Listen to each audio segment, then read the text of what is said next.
بہن نے کہا کہ ڈائلیسس سے روزے کا حکم کیا ہوگا؟ صحیح. اچھا، ڈائلیسس کی ایک جو صورت ہوتی ہے جو کافی ڈیٹیلنگ ہوتی ہے، اس میں تو روزے کا حکم یہ ہوتا ہے کہ روزہ فاسد ہو جاتا ہے. تو جن کے ساتھ یہ معاملہ ہے نا، تو جو بیماری اتنی بیماری کو خود سمجھتے ہیں تو وہ پھر احتیاطاً روزہ نہ رکھے اور بعد میں اگر صحیح ہو جائے تو قضا کر لیں.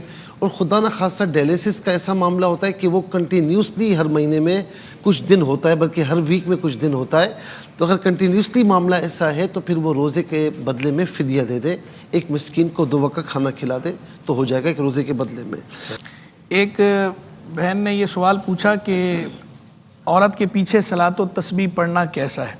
دیکھیں، صلاۃ و تسبیح مرد ہو یا عورت ہو الگ الگ پڑھ سکتے ہیں، اور مرد حضرات اگر صلاۃ و تسبیح کی جماعت کروانا چاہیں تو صلاۃ و تسبیح کی جماعت بھی مرد کروا سکتے ہیں، اگرچہ اس میں بھی اگر تدائی کے ساتھ ہو اور زیادہ لوگ ہوں تو وہ بھی مکروہ ہے. لیکن درست قول، راجح قول، مفتبی قول یہ ہے کہ وہ مکروہ تنزیہی ہے، یعنی خلاف اولیٰ ہے، گناہ نہیں ہے، جائزہ ہو جاتی ہے. لیکن عورتوں کا جماعت کرانا چونکہ وہ فقہ حنفی کی روح سے مکروہ تحریمی ہے، عورتیں جماعت نہیں کرا سکتی. اور عورتیں صلاۃ و تسبیح پڑھیں گی تو اپنی الگ الگ پڑھیں گی، عورت کے پیچھے بھی جماعت سے نہیں پڑھ سکتی، اس کی اجازت نہیں ہے. اچھا، خاص طور پر یہ خواتین کی جماعت کے حوالے سے قبلہ مفتی صاحب نے جو فرمایا وہ بالکل ایسا ہی ہے.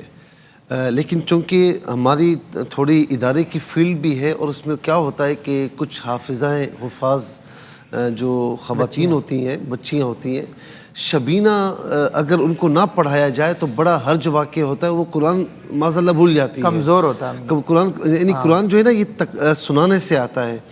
تو بامر مجبوری جب ایسی کوئی مجلس ہو کہ جس میں خواتین ہی ہوں، حالانکہ مکروہ ہے بالکل، یہ بات دوسری اس میں کوئی رائے نہیں ہے. صحیح ہے. لیکن اگر کوئی خاتون حافظہ اس نیت سے کہ میرا حفظ ہے، شبینہ پڑھا رہی ہے، تو اس کے لیے پھر فقہی طور پر حکم یہ ہوگا کہ شبینہ پڑھاتی تو وہ درمیان میں کھڑی ہوگی، امام کی طرح آگے کھڑی نہیں ہوگی، اور اسی طریقے سے پڑھائے گی تاکہ اپنا جو دور ہے وہ مکمل کر لے.